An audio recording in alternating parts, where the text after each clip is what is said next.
Bonjour. It's a gloomy and rainy Sunday in Paris, perfect for a cozy adventure.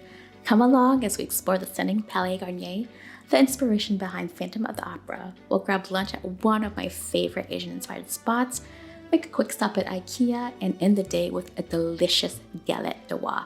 First stop, the metro to Palais Garnier. Let's go.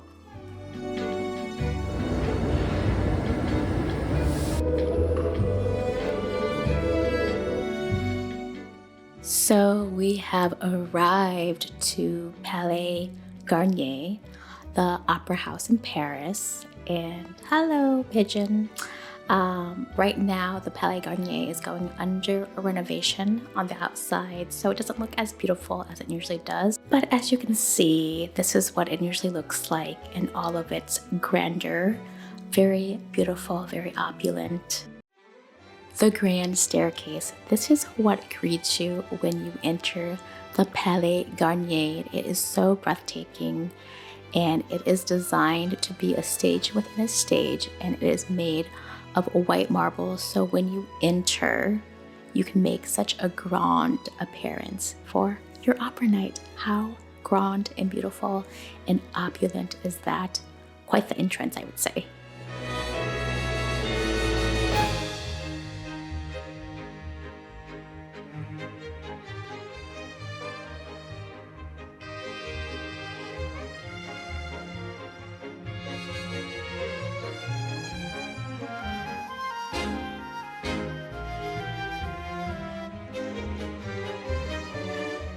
And here we have the auditorium. This is the heart of the opera house. This beautiful chandelier is what inspired Phantom of the Opera. I mean, can we look at that artwork on that ceiling? It is just beautiful. The seats are covered in velvet and gold detail. Just beautiful to see an opera or ballet here. I can't even imagine what that would feel like. Probably something like this, just full of people watching a beautiful opera. And the beautiful thing about the opera house is it has so many beautiful little rooms like this one, the rotunda, where patrons would sip refreshments, and it was such a beautiful thing to see. As you can see, I cannot stop looking at the ceiling because, I mean, I'm gonna be like, okay, it's very breathtaking, but I've never seen such opulence in one room. I mean, look at that beautiful ceiling, the paintings, the gold, the detail. I just could not get over it. And I realized that this little room has so much grandeur that I just couldn't leave it. And I've never seen anything like it.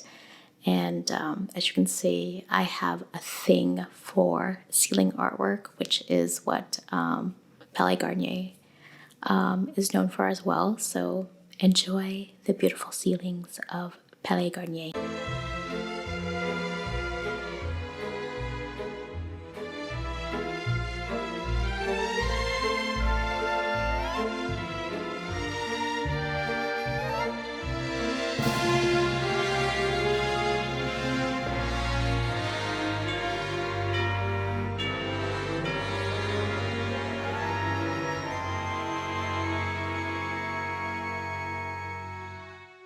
Le Grand Foyer was one of my favorite rooms. It was designed as a gathering place for opera goers to mingle, be seen, and showcase their finest attire.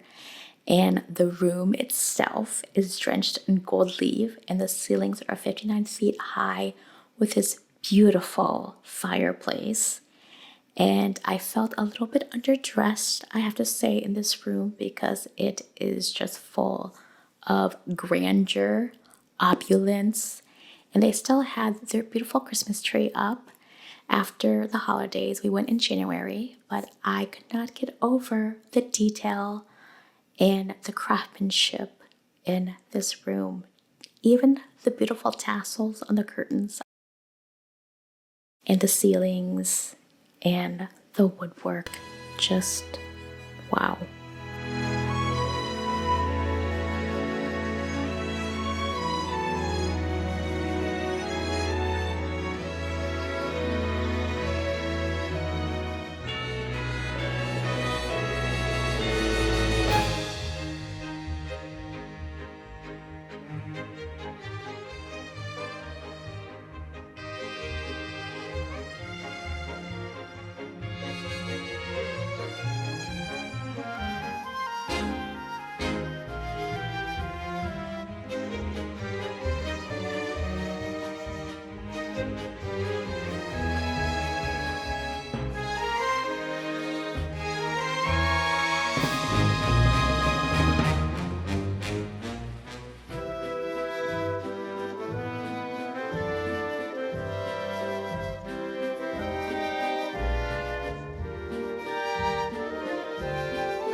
After exiting through the gift shop, we had spent about 2 hours at the Palais Garnier and we were hungry, so we walked over to our favorite Vietnamese cafe where they have changed up their menu.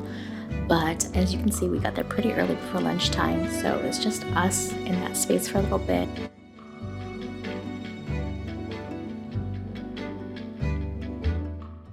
We ordered the black chicken bo bun. We always get this. It's a classic favorite of ours.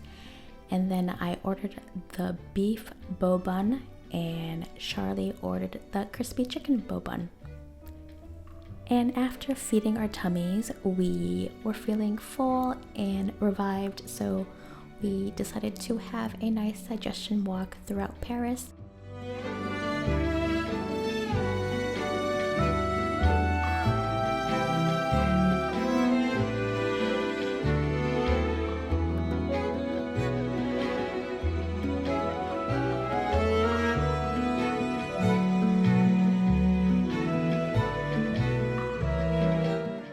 And we finally made it to Ikea, Ikea as the French would say.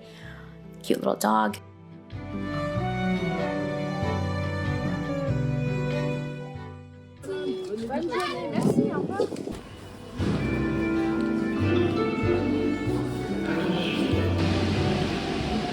After picking up our Galette de Rois from Beau and me and taking the metro back home, we first had to conquer the hill of stairs. The Galette de Rois, also known as the King's Cake, is a beloved French tradition associated with Epiphany on January 6th. It's a Christian holiday that celebrates the visit of 3 wise men to baby Jesus. Beyond its religious origins, the galette is simply a fun excuse to indulge in delicious pastry and share a lighthearted moment with family, friends, and even co-workers throughout January. And this year we got a pistache galette de Rois, and the traditional version is usually almond. And basically it is a flaky puff pastry filled with a rich pistachio cream.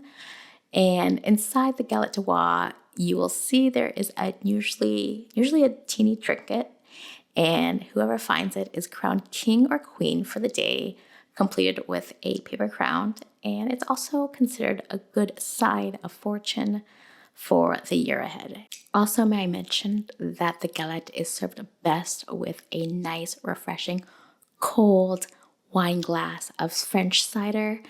And that concludes our Sunday in Paris. I hope you enjoyed spending the Sunday with me at Palais Garnier and going for a walk around in Paris and eating galette de Rois. And if you've made it this far, thank you so much. And please remember to like and subscribe to my channel if you haven't. All right, thank you so much. Au revoir.